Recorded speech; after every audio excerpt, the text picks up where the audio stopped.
What's up, guys? Welcome to another episode on my channel on the book series. And today we are going to be looking at the 21 Irrefutable Law of Leadership by John Maxwell. So the logic of this book just says that there is one thing you need to know to become a better leader. So let's get into the video to find out what that one thing is. Now, before we start this video, don't forget to like, comment, and share. Now, the one thing you need to know about leadership is that there are more than one things that apply to become a successful leader. And in the book, he gave 21 points or 21 leadership rules. So I'm going to be picking out 13 well-pronounced one out of the 21.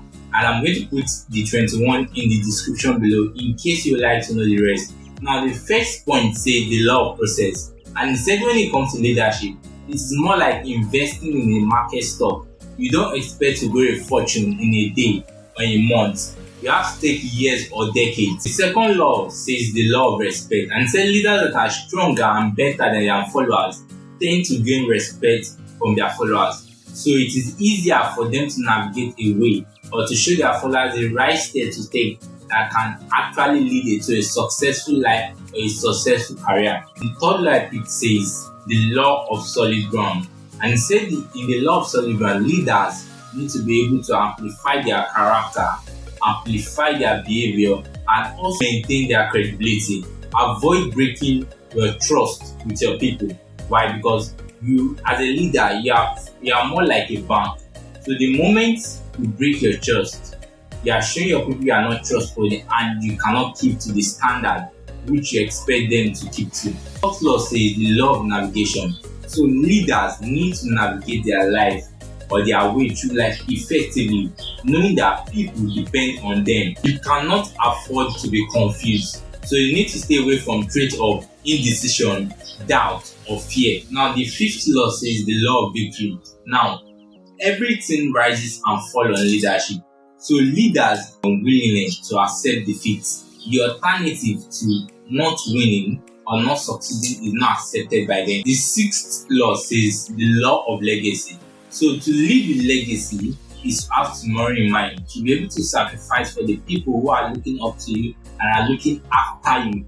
Now, the way the law of legacy works is that the only reason why we can proclaim that you really lived a life of legacy is when you have people or when you have followers that can replicate the same thing you've done and can even do more. Seventh law says the law of parity. And the law of parity says that leaders spend their time on prioritizing and recognizing that doing more does not equate to success, but getting more done does equate to success. Eighth point says the law of sacrifice. And as a leader, you need to be willing to give others the chance to grow, even if it's at the expense of your own growth, so that you can see the way they can expand with new. The ninth point says the law of timing. And in the law of timing has to do as a leader, you have to be a reader. Not reader of books, but readers of situation, to know when to take action and to know when to give the bait into someone else to take the action. The ninth point says the law of buying. And the law of buying has to do with either an organization or the leader himself. That has to do with a particular vision you have for your people and for your community. So if you have a well-grounded vision that propels your people to a better or a more prosperous life, they are more likely to work with you. The 11th law says the law of explosive growth. And instead, the law of explosive growth has to do with investing in people. So the longer you invest in them, the higher the return they can produce. Now, the next point says the law of picture. As a leader, people can doubt what you say, but they can never doubt what you do. So you need to focus on your doing. The last point says the law of inner circle. So as a leader in your organization or your group, you want to build pillars, and pillars are people whereby even in your absence, the due process can still be run and there will still be measured growth among each other. Thanks for watching the video to this point. I want to believe you gain value. Don't forget to like, subscribe, and share. Have a nice week and God bless you.